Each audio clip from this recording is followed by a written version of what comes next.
Every year in the NFL, it's a new team. As far as goals go, we have one. Putting a f***ing ring on our finger.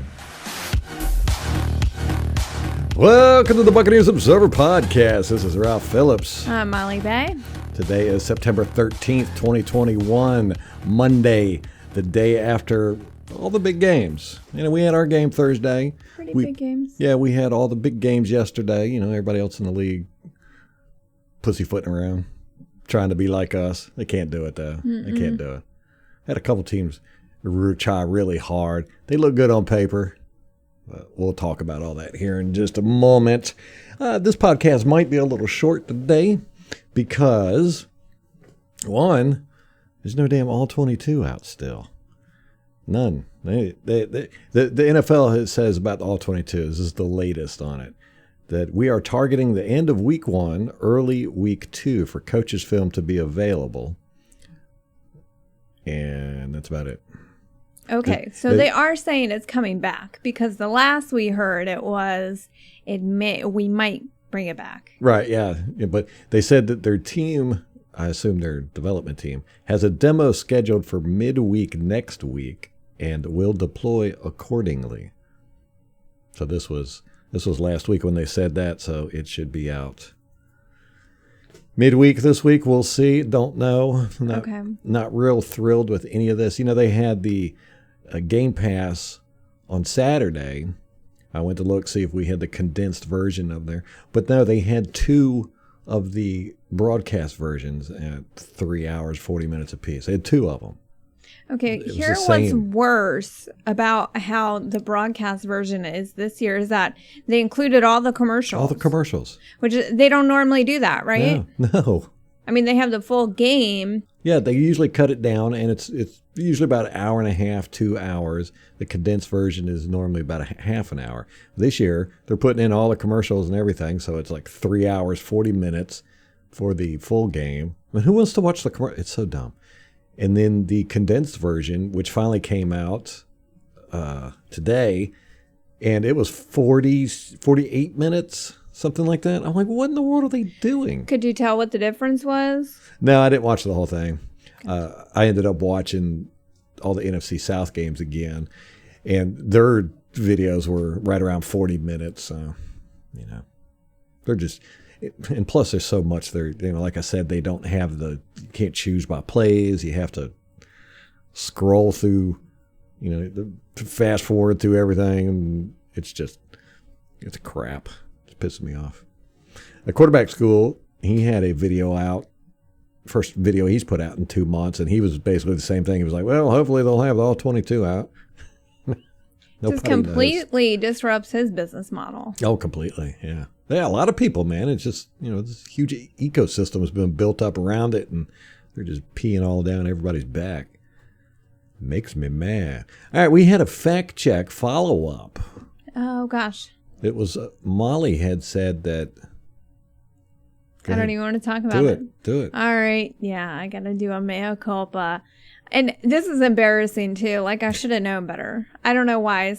Jalen Darden was not a second-round pick. He was 4th round. Way down. Kyle Trask was the 2nd round.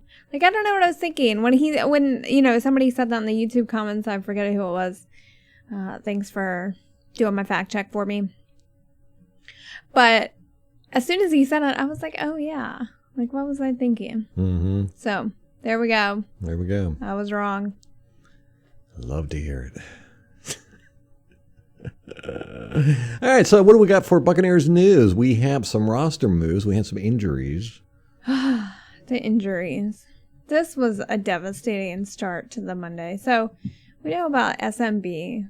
They still haven't set his timetable for coming back. Which? I heard 3 to 4 weeks. You did? Yeah. Who said that, though? I don't know. Like, what they keep saying is this type of injury normally takes 3 to 4 weeks to heal from. But they're not saying him in particular. They are saying his injury will take he will be back in 3. Like, you're not hearing that. They're not saying anything. So I don't know when he's coming back. Theoretically, 3 4 weeks, I guess. Yeah. And putting him on IR, you can come back as soon as 3 weeks. So. Okay. Yeah, I don't recall hearing anything official that he'll be back 3 to 4 weeks. Exactly. But then Zach Triner, our long snapper, apparently tore a tendon in his finger in the second quarter. He played the rest of the game, but he's going to be out 10 to 12 weeks. He's got to get surgery on that thing. Yeah. Yeah, and we ended up signing long snapper Carson Tinker. Yes. Tink. So, yeah, I'm not prepared for Zach Triner to be out. You know, he made some good tackles last year. Yeah, and he played the whole game with that messed up finger. I know, isn't that crazy? And a position where you really need your hands. Yeah, just a little bit. But that just concerns me because, you know, so much of, I guess, football in general, but I feel like the kicking game in particular is that repetition and consistency and muscle memory. And so, you know, Zach Triner has been working with Bradley Pinion and Ryan Suckup as long as they've both been here, I think. So it just concerns me about what that does to our kicking and punting. Kicking.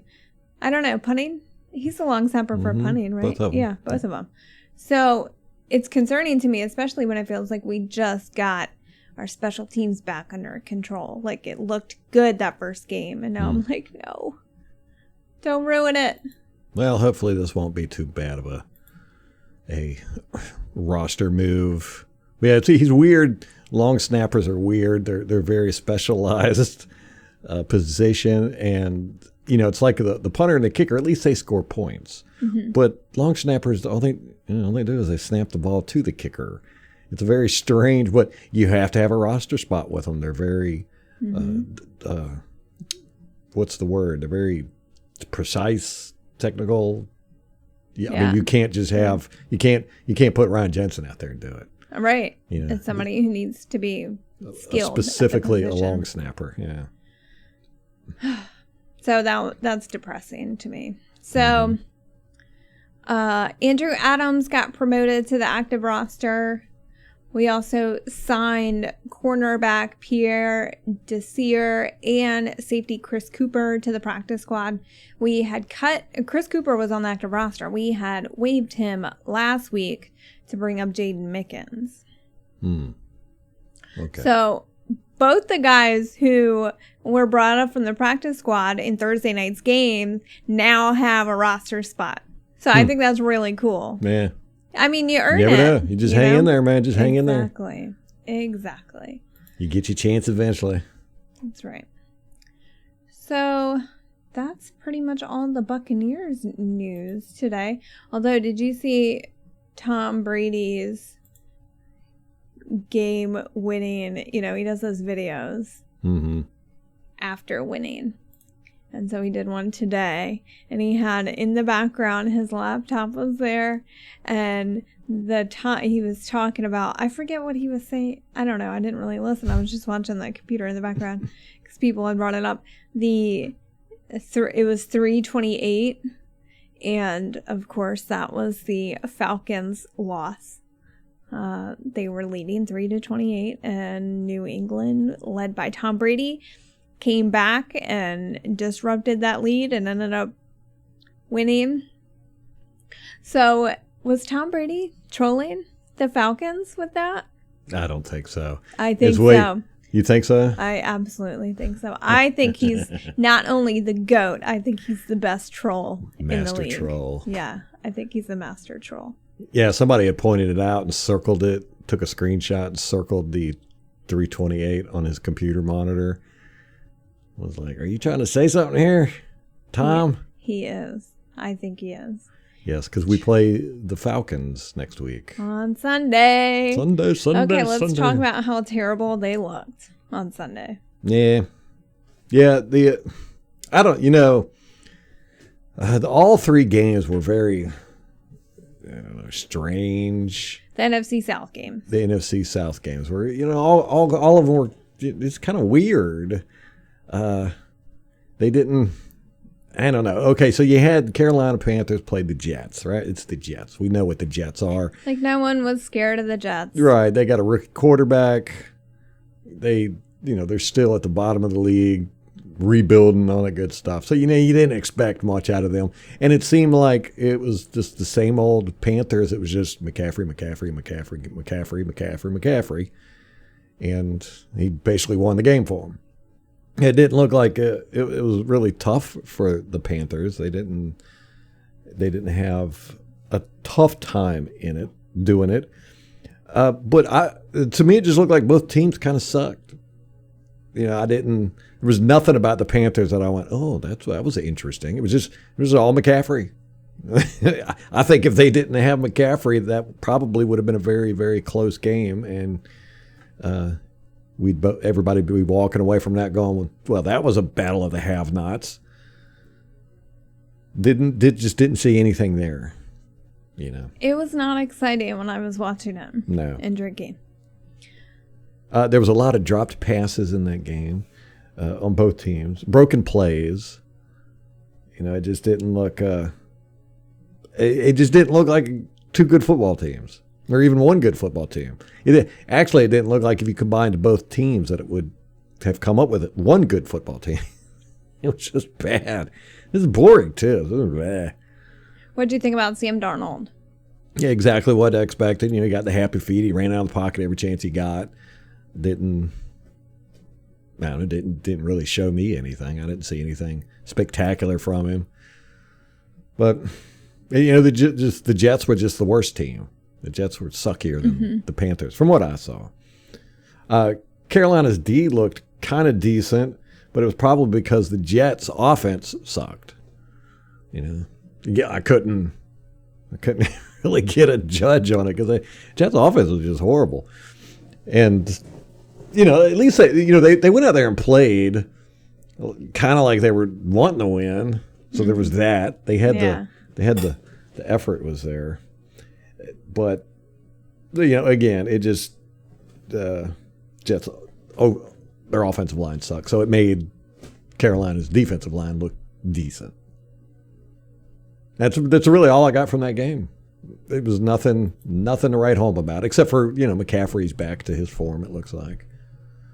Well, that's good. I guess for... No, it's not. It's good for me because I have him on my fantasy team. But. The Atlanta game. Philadelphia played Atlanta at Atlanta, and they're number 28. Atlanta's 28. Davis, he looked good. I was impressed with him. Oh, he's the one from Carolina. Ah, that's right. Yes. Yeah, he had some moves. He was fighting. He was running people over. He was juking. He was doing good. But they got into a position where, they kind of had to start throwing it a lot. And I thought the final score, it looked really bad. I'm trying to remember what it was. 29-6, I think. Yeah. Might have been 26-9. Something like that. Single digits. I mean, Atlanta didn't. Yeah, they scored in the first quarter and then didn't score after that. They scored twice on 2 kickoffs or 2 field goals. But it was up until the 2 minutes of the half. The 2-minute warning, the score was 7-6, and then Atlanta, I think they threw an interception and Philadelphia got the ball back, something I can't remember.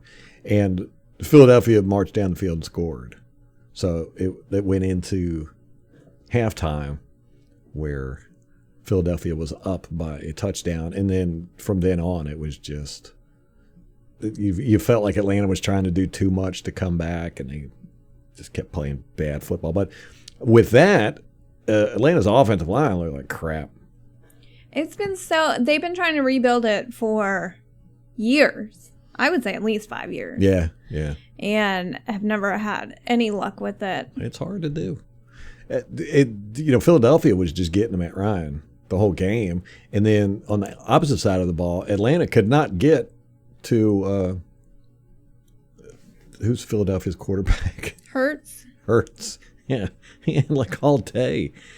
And they were getting no pressure. And even, when on the runs, Philly's line was just pushing the defensive line back. They were getting no penetration, it appeared. I think there was a couple of plays. I'm trying to think if it was. No, that was Carolina 53. I can't remember his name. He did some good stuff, but like I said, I think it was more that the Jets' offensive line sucked. But in this case, it was definitely the Atlanta's offensive line sucked, and their defense couldn't do anything. Now, again, you don't know. You need more of a larger data set, have them play more games. Maybe Philadelphia's defensive line is really good, and maybe Philadelphia's offensive line is really good. But either way, Atlanta's, I think in case, that's great news for us because we have a great defensive line and a great offensive line. So it doesn't sound like they're a threat either way. Yes, and Matt Ryan did not look good at all. He was just too frantic. Unlike him, he's usually pretty calm, cool, and collected. He got 2 intentional grounding penalties. Both of them were completely intentional grounding. And Molly heard me yelling. I think you were in the kitchen. I do this with intentional grounding all the time. I get so mad, and then it always takes them forever to throw intentional grounding flags. So they always got to talk about it, debate it, have a meeting. So by the time they do throw it, I'm already worked up for the fact that they haven't. And when they do it, I'm like, "It's about their time." Definitely intentional grounding. They don't throw it half the time. It's so annoying. But Matt Ryan was both times he was in the grasp of the defender, and one time he was like going to the ground and he just like threw it straight down on the ground right in front of him. Like there was just no doubt it was intentional grounding. It was very unlike Matt Ryan, but he was making some really poor choices out there. But he was getting harassed constantly. Yeah, like what do you do? Yeah. So that those 2 teams are about what we expected. Now in the New Orleans game, let's talk about this. A little different story. They played Green Bay, and on the first drive, New Orleans had the ball. And I went, the Green Bay's defense doesn't look like they're really trying, And you didn't really pick up on that, did you? Mm-mm. No, because it just seemed, and it wasn't, I didn't feel like Green Bay really threw the game. But just watching the guys and the way they were playing and the way they were standing and the way they were communicating with each other and everything, it looked like they weren't trying hard.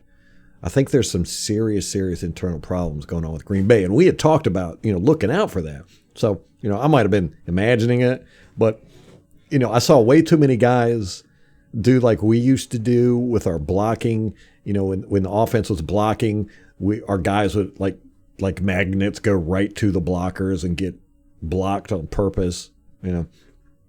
We had that issue for like a year and a half. I'm like, what are they teaching these guys? And that's kind of what Green Bay was doing. And then the offensive line was just getting whooped by New Orleans defense. But then, New Orleans defensive line is pretty good. So, but some of it, I was like, man, there's no way. That guy didn't even look like he tried to block that guy.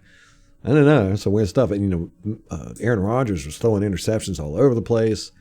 Which is unlike him. He's very stingy with the ball. Yes. One, he threw a deep one. He was at like 60 yards. And his receiver was nowhere near the ball. I don't know what he was doing. That was an interception all day long. It was a gift. But he had a couple of those where I was just like, it's not Aaron Rodgers. He rarely throws interceptions, and definitely not like that. So to me, I got the impression that the whole Green Bay team was just, they're done. There's some internal strife going on with that whole team. Have you ever been at a job though where like everyone hated your boss? Oh yeah. It's toxic. Yes. I mean, you can't have a successful company like that. You got to weed those people out. Yeah. And I don't know if they're mad at Aaron Rodgers or they're mad at the general manager or whatever. I think it's just I think everybody on that team knows it's done. I just think it's awkward. Like it's an awkward position to be in with, Aaron Rodgers' attitude about the team, particularly in the offseason. Mm-hmm. And I think, someone petty, who you're petty, you don't just forgive and forget. Right. And so it's got to be just such an awkward situation. And just in the, it's like cutting the tension with a knife. Yes. Ugh. And you could see they were just so devoid of any oomph and frustration. They were, Aaron Rodgers was frustrated. The receivers were frustrated. The offensive linemen were frustrated. Just like after every play, they were all just moping around, on the defense and offense. The defense was just, I don't even know how to describe it. It didn't look like they were throwing it, but they just didn't have the oomph that you need in the NFL. Jameis only had like 100, he less than 200 yards that he threw. I was going to get to that. Okay. You jumping off. I'm still talking about Green Bay. Well, you're talking about their defense. I'm saying they didn't get thrown on that much. No, Kamara was yardage. Kamara was just eating them alive. But to me, and I saw it in the first drive. I was like, man, that defense doesn't look like they're trying awful hard. So, maybe I was imagining it. We'll see it, but it's kind of hard to not think that when you have a team that's gone 13-3 for 2 years in a row, and they come out and drop an egg like that. It was bad. It was bad. 3 points. 3. If you had any of their players in fantasy, it was just a nightmare. Mm-hmm. And I will tell you, I've said this before, I'm a jinx. First round pick, always. So I picked Aaron Jones, the Packers running back. Totally laid an egg. Yeah. 3 points. Mm. I'm like, well, there we go. You're welcome, NFC. So, yes, Jameis Winston, let's talk about him. Of course, everybody they were like, oh, Jameis Winston is the new second coming of They're just amazed that Jameis Winston can play like that. And 5 I'm like, touchdowns. Have you no ever interceptions. watched him? Yeah. I mean, he has games like this. Yeah. Where have you all been? Yes. He didn't put up 5,000 yards and 33 touchdowns, Right. I mean, he threw all the interceptions, but yeah, he they're still coming. put up 5,000. I know, they're coming. I'm just... And He trains that way. It is a feature, not a bug. Watch his training videos. He looks like an idiot, every time. Well, my mind was not changed. I watched that game twice, and I'm just sitting there going, oh, man, New Orleans, y'all are in for a big wake-up call. Kamara played well. Their receivers did great, and they had to, because Jameis Winston was just throwing crap all over the field. Even the announcers, it was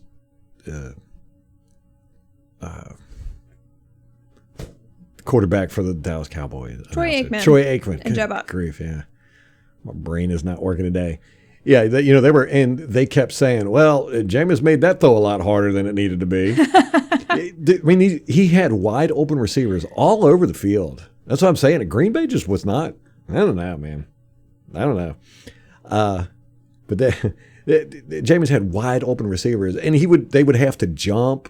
They'd have to twist, when they're wide open. And, the announcers kept saying, well, that should have been a lot easier pass than it looked. Or, that guy was wide open, and Jameis almost made it incomplete.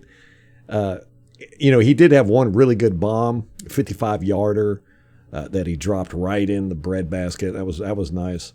But there was a lot of passes, a lot of them, where if there would have been a guy on the receiver, it probably would have been an interception, because it was just thrown way over their head or way at their feet, or behind them.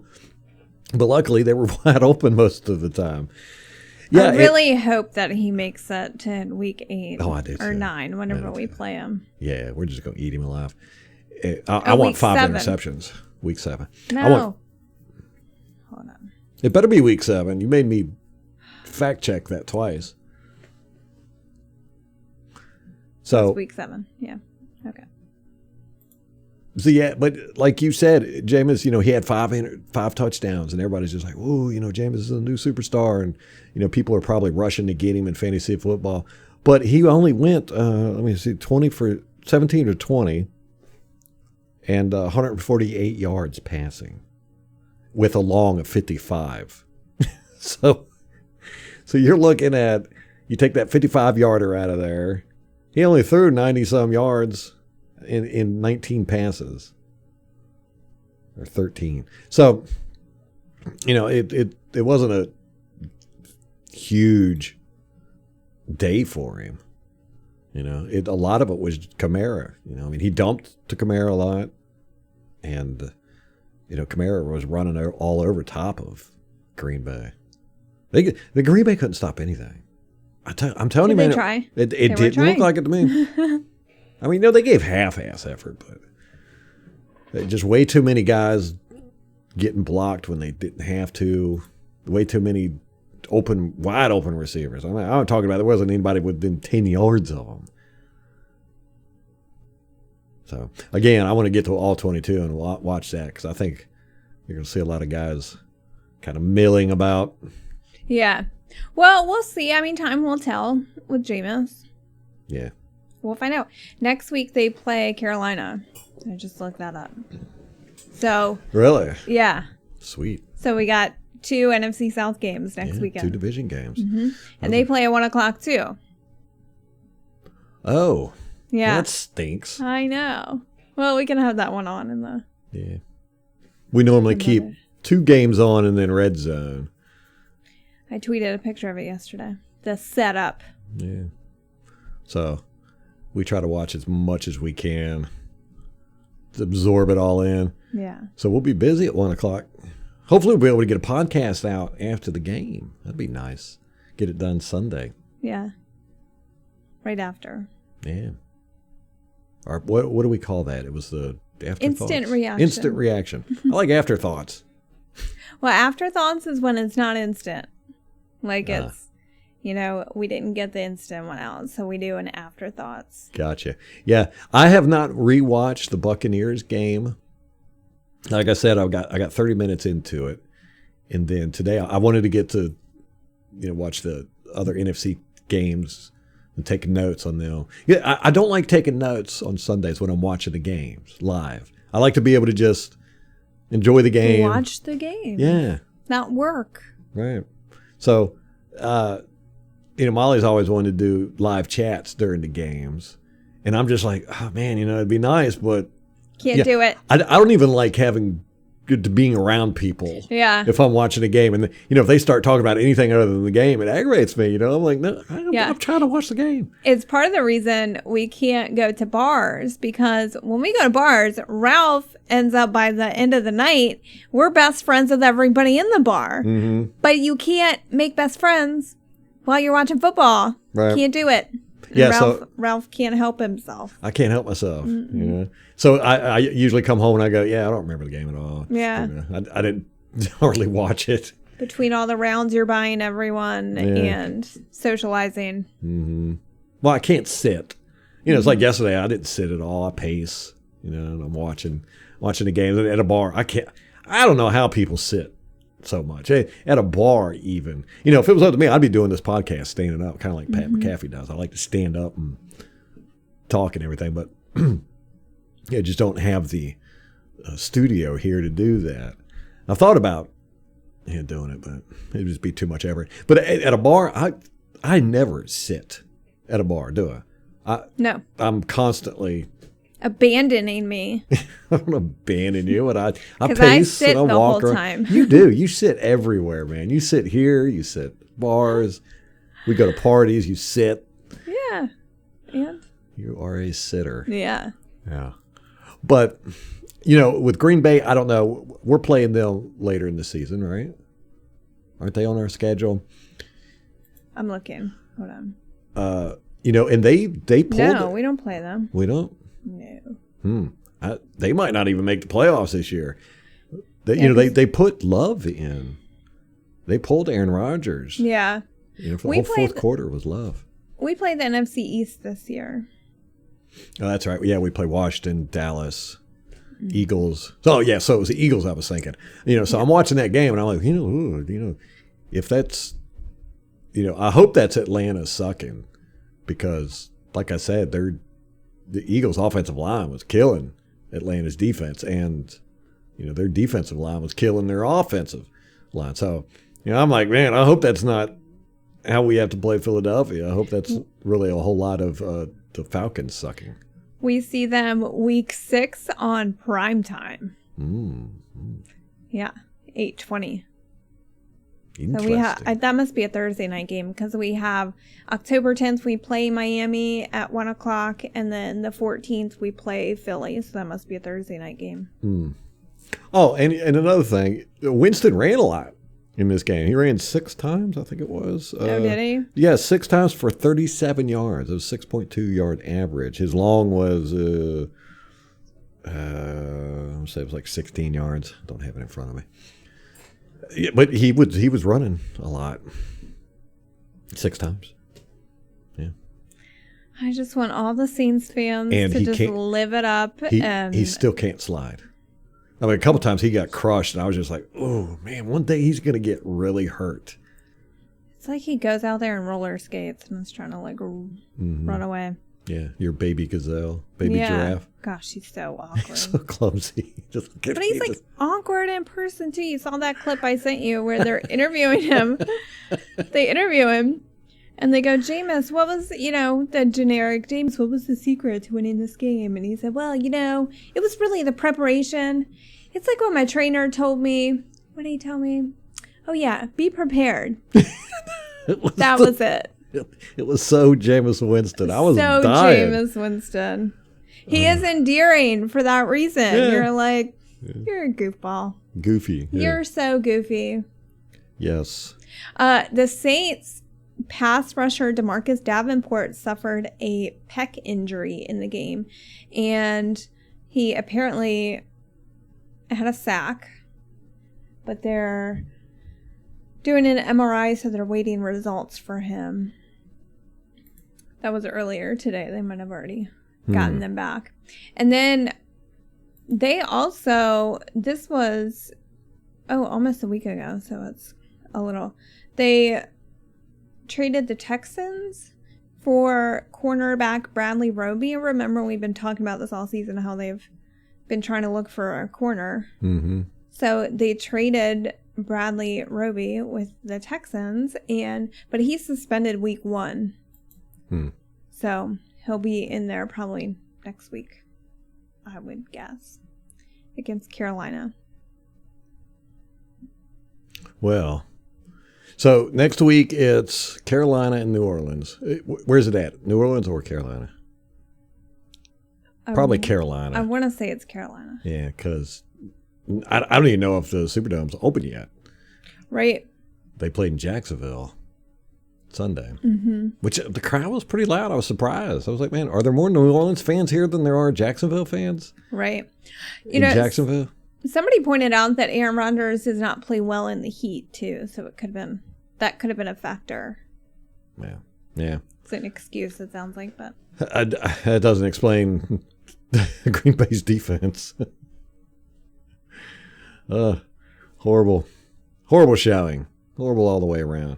It's sad when you let Jameis Winston get 5 touchdowns on you after only throwing 148 yards. I mean, how do you do that? I know. What's that? That's a touchdown every 20 yards? Right. Yeah, like what? Yeah. I just... How do you do that? How do you do that, guys? I think there's bad times brewing in Green Bay, man. Yeah. Well, they just have no idea what they're in store for. No, and it's like the Patriots. The Patriots, they had 20 years of winning. There's a lot of Patriots fans that don't know what it's like to not be a winning team. And Green Bay's had that since the 90s. It's been 40 years, 30 years since Green Bay's been a losing team. I know. They've had a high-caliber quarterback for 30 years, basically. Probably like 25, but still, the point being, there's a lot of Green Bay fans right now that have never known losing. I think it was a couple years with Brett Favre where he lost, and I think towards the tail end there was, but for the most part, they've always been at the top of the division. They've always been fighting for playoff spots and all that. They've been competitive. Mm-hmm. Yes, and I think they might be in for some reality. It's a good old Buccaneers stuff. I know, and then you just create a vacuum, not just in your division, but in the conference too, because they've been dominant for so long. Yeah. Cleveland Browns, they lost their game. It was a close one. 17 years in a row, they've lost their opening game. It's the longest streak in NFL history. Wow. To the Super Bowl losers, the Kansas City Chiefs. Yeah, but it was close, like you said. It was a close one. Yeah. I didn't think the Chiefs looked that great. Yeah, me neither. But then, they're all circle jerking Pat Mahomes, making ridiculous throws he never should have done. Right. Never should have thrown those. Right. Never should be in that position. They have to throw ridiculous passes. Yeah. You only do that when you need to, have to, last resort stuff. I mean, he does it like 5 times a game. That's like their game plan. Yeah, right. Just give him the ball. Let him throw some silly stuff. We try to get on the cover of Sports Illustrated. Yeah. That's what's important. So we'll see. I have no fear of the Chiefs. Me neither. Any of them. Like the Bills played the Steelers. Yeah. And we watched we saw that on Red Zone. There was one play where Josh Allen looked like Jameis Winston, just got totally murdered and then fumbled the ball. And you're like, TJ Watt picked it. Oh, they scored. Was that the touchdown? Yes. And you're just like, that's what you get with those type of quarterbacks. Yes, and they just paid him a shitload of money to play like that. I think that's what I said. I said, well, there goes $100 million well spent. TJ Watt got his big contract, right? So yeah, earned his money. He earned his money. But the Bills didn't look all that great. I don't think Steelers looked all that great. I'll say that about just about all the games I've watched. I wasn't impressed with very, very many teams. But then again, I went into thinking that like there's nobody as good as us. Nobody is going to we're head and neck better than everybody. So when I'm watching teams now, I'm just like, our defense is better. Our safeties are better. Our offensive line is better. Y'all look like chumps. Well, I think everyone is knocking some rust off. Mm-hmm. And, it can take some time to kind of get into a rhythm for a team. Yeah, especially with all the new coaches and new quarterbacks and stuff. The Rams, I did not watch that game. I fell asleep. Y'all went to bed, and I was like, I'm going to stay up and finish watching the game. And I immediately fell asleep. Woke up at 3 in the morning. Yeah, I was like, what? Is it over? Yeah, basically. What I recall from the Rams game, they looked pretty good. I'm kind of worried about them. I really wanted to see how Stafford came in and played. But you missed it. Yeah, for the most part. But what I did see, and he was out there slinging it. He was playing Stafford, and that's going to suck. Yeah, I think the Rams are really the only team we have to worry about in our conference. Well, you kind of felt that way in the playoffs last year too, and they shit the bed, and we didn't even have to play them. Yeah. Yes, and I think they've just gotten better this year. If Stafford plays the way I think he's going to play, they're going to be a force to be reckoned with. But again, I think we're better than them. We'll beat them, especially in the playoffs. We see how their coach gets the deer in the headlights. Yeah. He doesn't. Especially when he sees Tom Brady. He's going to have some PTSD. Oh, my God. They did just embarrass them in the Super Bowl. Yeah. So who was it that they played? How about Tennessee? The Bears. Oh, the Bears. Yeah. Which, good defensive team. And I fell asleep, so I can't really give a whole lot on that. But I did watch who was it I just said? Cardinals and Chargers. Yeah. Right?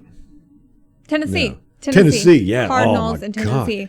Tennessee or Cardinals just beat the mess out of them. I know. Man, it was embarrassing. Well, they could be a surprise in the NFC.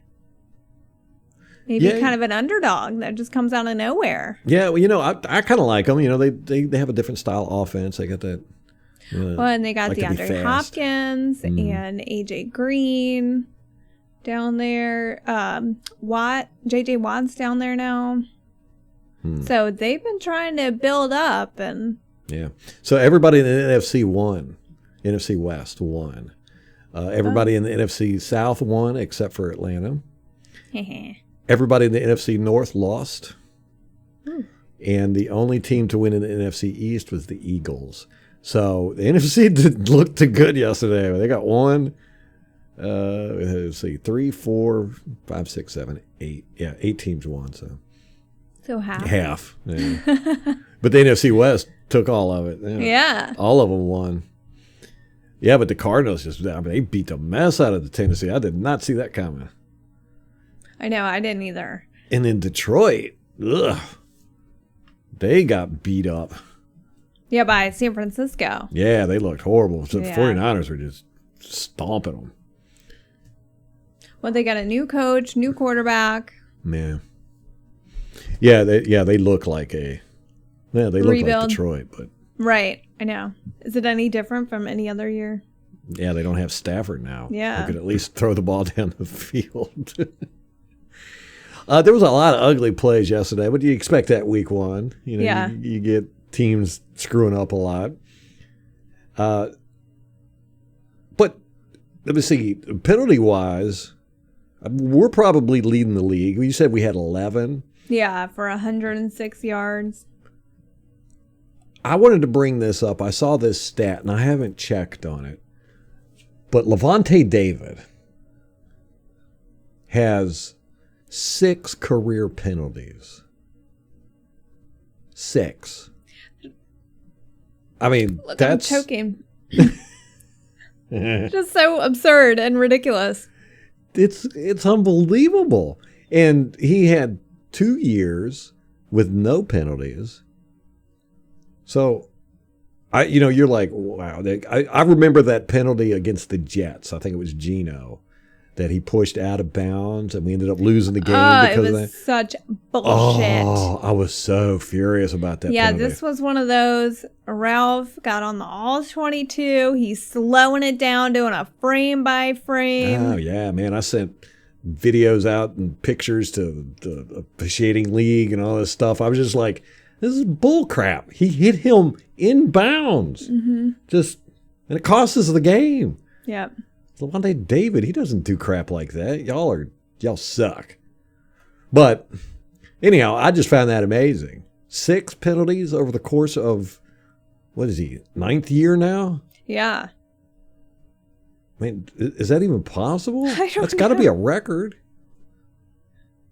But again, I'm I'm trying to look it up now. That'll be a fact check. Yeah, fact check, follow up. But that's just incredible, and I don't think he got a penalty Thursday night either. Don't remember, but he just never gets penalized. He just plays good football. How about them apples? I know, he's just outrageous. But there were a lot of teams that just looked like crap yesterday, and it's week 1. You kind of expect it. A lot of just ugly playing. Well, it's easy for us to say, too, when we're sitting in our ivory tower. Oh, yeah. In the Bucs fan base. Looking down our noses at all these schlubs. We got Tom Brady, bitches. Yeah, how about that? So, 11 penalties. I think we're leading the league, probably. Either in I think we were at the beginning yards. of last year, too. Right? Wasn't that a big thing? Oh, they're getting so many penalties. They're undisciplined. Remember the Saints game? Oh, yeah. The beginning of the year. That? Yeah. Yeah. And then we had like a couple weeks where we didn't get any penalties. Yeah. It was like, shut up, everybody. Mm-hmm. So, oh my gosh, I'm trying to look up the Okay, we're going to have to do it later because we got to go get the youngin'. Oh, yeah. I got to go get pizza, too. I'm starving. So, anyhow, guys, we look great. I think compared to the rest of the league, we're still, top notch. Some of our nemesis are going down. Carolina, not looking too great. Of course, McCaffrey's still a threat. New Orleans, I think they're overrated. 5 touchdowns and 148 yards. Yeah, you got to admit there's something a little screwy there. Right, it's probably an outlier. Yeah, very much so. And like I said, Green Bay looked like they just didn't have any fight in them at all. Atlanta, they look tough. They look bad. Offensive, defensive line. So, no threats there. Green Bay, I don't think they're going to be much of a threat. Rams, kind of worried about a little bit. But it really, the Eagles, we'll see. I want to get a bigger data set with them. They might have just plowed over Atlanta because Atlanta sucks, which is kind of what I'm guessing. So we'll see. Other than that, it was a great week 1. We're at the top of our division. So, screw everybody. We looking good. We all right. Anything else you got to say? No. Yeah. This is going to be a short one today. We got the game. We got to get all ready for that. Baltimore is playing the Raiders. The Raiders. We get to get our first gay stats. Looking forward to that update. Oh, yeah. We're going to have gay stats Wednesday. We get to watch Gerald McCoy, see what he does. He'll be a rotating player, most likely. Mm-hmm. He'll probably get a sack in the first quarter, second quarter, something like that when it doesn't matter, and not do anything for the rest of the game. Yeah. Because he'll have his numbers in. But I guarantee you he'll do an after-game press conference. Oh, absolutely. Oh, yeah, probably 5 of them. So, anyhow, we'll see. We shall see. That's going to wrap it up for us, guys. Till next time. Go Bucs.